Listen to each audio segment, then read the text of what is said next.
Merci à Instant Gaming qui sponsorise la vidéo. Instant Gaming est un site de clés en ligne où vous pouvez acheter des jeux moins chers, c'est le site que j'utilise afin d'avoir de grosses réductions. Actuellement il y a un concours dans le lien de la description où vous pouvez tenter de gagner le jeu de votre choix, marquez juste votre jeu et cliquez sur participer. Bon courage à tous et bonne vidéo. À part quelques personnages qui ont un design vraiment stylé, les autres speedsters sont soit pas stylés du tout, soit un color swap.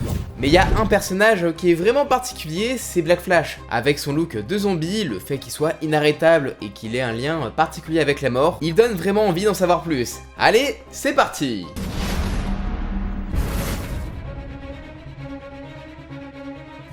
La première fois que le sombre speedster de la mort est apparu, c'est en 1998, après l'aventure de Wally West la plus what the fuck ever, où il a couru plus vite que la téléportation. Comme j'ai déjà fait une vidéo sur cette histoire, je vous renvoie vers elle pour le résumé complet. Mais en gros, après cet event où Wally West avait pompé la Force Véloce comme jamais, Black Flash arriva pour ramener Wally dans la Speed Force. Sauf que Black Flash se planta et prit la meuf de Wally à la place. Ouais, c'est chelou quand même. Une fois que notre entité de la mort un peu teubé comprit sa boulette, il revint à l'assaut de Wally qui était cette fois protégé par la Flash Family. Sauf que la protection, un petit peu bof bof quoi. Du coup, qui dit 1v1 de bolide, dit super course à super vitesse à travers le temps. L'intérêt, aller jusqu'à la fin des temps où le concept de mort lui-même n'existe plus, permettant à Wally de se débarrasser de Black Flash avant d'aller récupérer sa meuf dans la Speed Force. La prochaine grosse apparition de Black Flash fut lors de sa mort en fait. Oui, sa mort. Après la mort de l'iconique Flash, Barry Allen durant la crise des terres infinies pour sauver l'univers, son ami de toujours, Reverse Flash ou Zoom, fut enragé par cette mort héroïque et réussit à le ramener à la vie. Comment me direz-vous? En envoyant un message subliminal à la Force Véloce pour la forcer à ramener Flash pendant la Final Crisis, lui faisant croire que ce retour était nécessaire.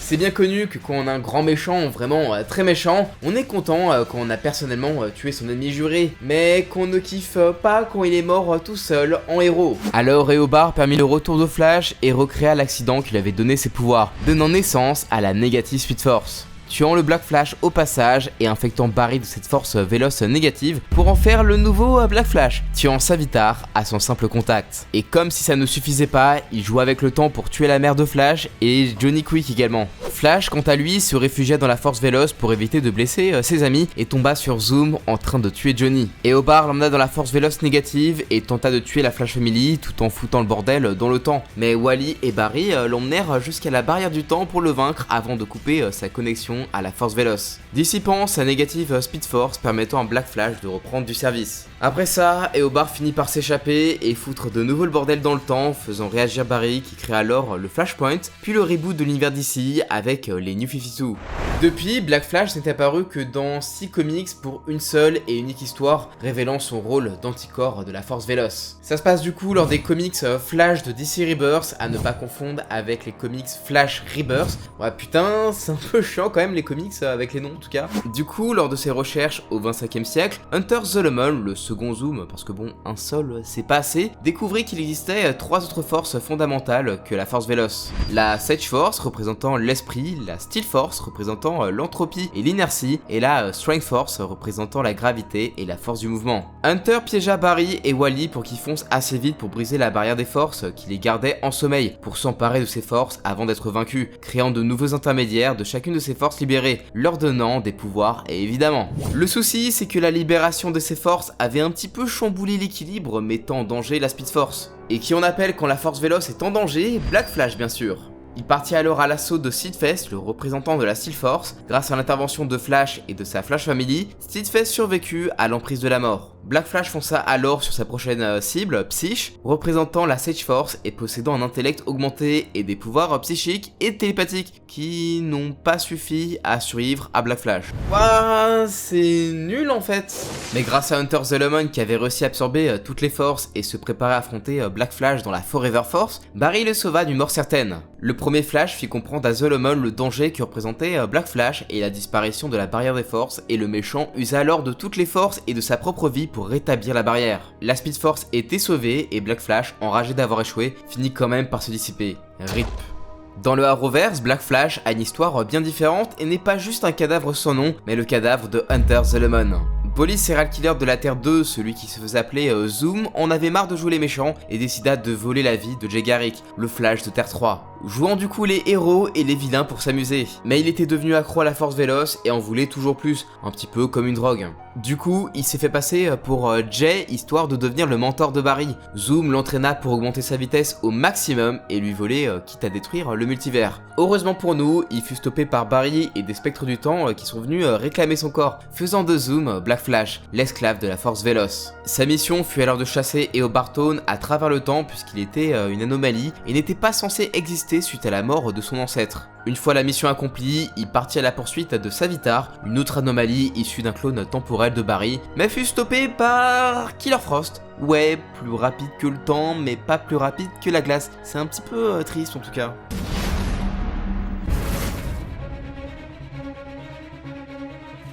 Forcément, quand on incarne l'un des aspects de la mort, on se doit d'avoir des pouvoirs qui claquent, et encore plus quand on est la grande faucheuse des bolides. Et qui dit bolide dit super vitesse, et sur ce point-là, il est presque imbattable. D'après Barry Allen lui-même, il est la chose la plus rapide qu'il n'ait jamais vue, et en théorie, peu importe à quel point vous êtes rapide, Black Flash vous rattrapera toujours.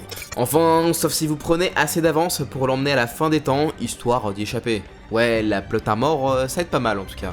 En plus de courir assez vite pour générer des éclairs et se déplacer à travers le temps, Black Flash est également capable de manipuler le temps lorsqu'il apparaît. Et oui, comme il est censé n'être visible que pour les Spitzers, enfin ça c'était avant le Flashpoint, Black Flash arrête carrément le temps autour de lui pour tous ceux qui ne sont pas des bolides. Du coup même Superman ou Shazam ne pourraient rien faire. C'est d'ailleurs sûrement comme ça qu'il fait Mumus pour apparaître comme une ombre super flippante derrière les bolides qui approchent de la mort. À cause de son rôle, il est évidemment capable de se déplacer entre notre monde et la Force Véloce, en plus d'être immortel tant que la Force Véloce existe. Et même si son hôte meurt, la Speed Force trouvera bien un Spitzer pour le remplacer. En tant qu'agent protecteur de la Speed Force, Black Flash est aussi capable de ressentir les possesseurs des différentes forces et d'absorber leur énergie vitale, brisant leur lien avec la force qu'ils représentent, et son simple toucher peut vous réduire en poussière. Et si ça ne suffit pas, il peut tout simplement vous empaler avec ses griffes de zombies qui sont quand même trop flippantes. Il n'a pas vraiment de faiblesse, il faut juste faire en sorte que la Speed Force ne soit pas en danger ou de voyager dans le futur jusqu'à la fin des temps pour une raison toute simple. Bah s'il n'y a plus rien dans l'univers, genre que c'est la fin quoi, le concept de mort n'a plus de sens en fait.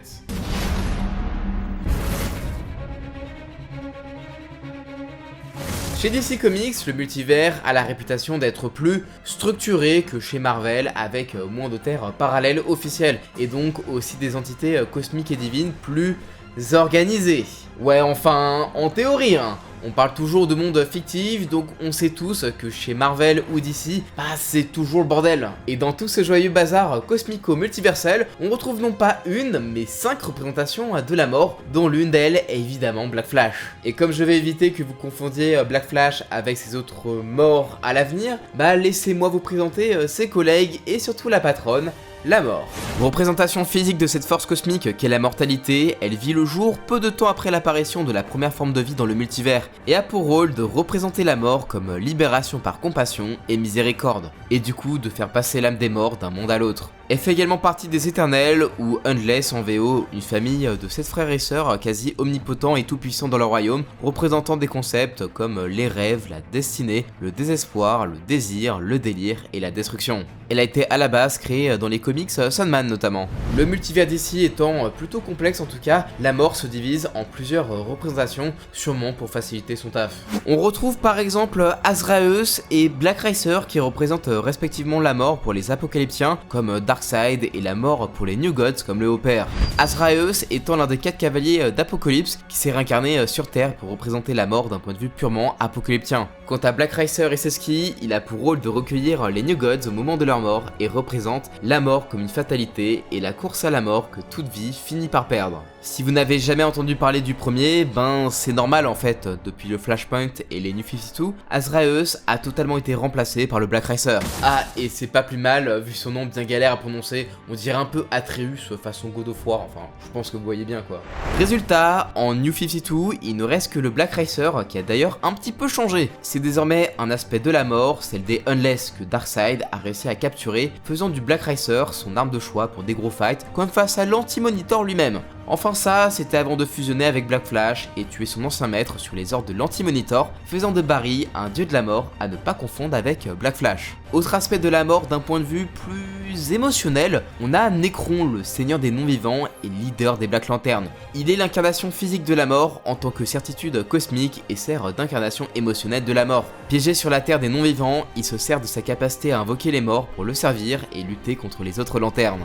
Et enfin, on retrouve le sujet même de notre vidéo, Black Flash, la grande faucheuse des Spitzers et protecteur de la force Véloce. Mais il y a un petit souci en fait, c'est que Wally considère que le Black Racer est Black Flash dans l'événement Final Crisis et Flash Rebirth en fait. Alors c'est chelou sachant qu'il parle de Black Flash en faisant référence à Final Crisis, sauf que déjà c'est le Black Racer qui les a coursés. Ça veut dire que lorsqu'il voit le personnage, il voit Black Flash alors qu'un New Gods verrait le Black Racer. Ce qui est quand même plutôt bizarre parce que les humains voient bien le Black Racer alors que normalement on verrait une faucheuse si on prend en compte que la mort change de forme. Si on prend ça en compte, techniquement la fusion du Black Racer et de Flash est en réalité Black Flash, avec le nom techniquement oui, sauf que malheureusement non en fait. Hormis Grant Morrison et Geoff Jones qui ont fait mention dans les années 2000, les personnages sont radicalement différents dans les New 52 et aucune mention a été faite entre les deux personnages. Ils sont donc bien différents. Black Flash est donc uniquement une sorte d'anticorps de la force Véloce qui affronte toutes sortes d'anomalies.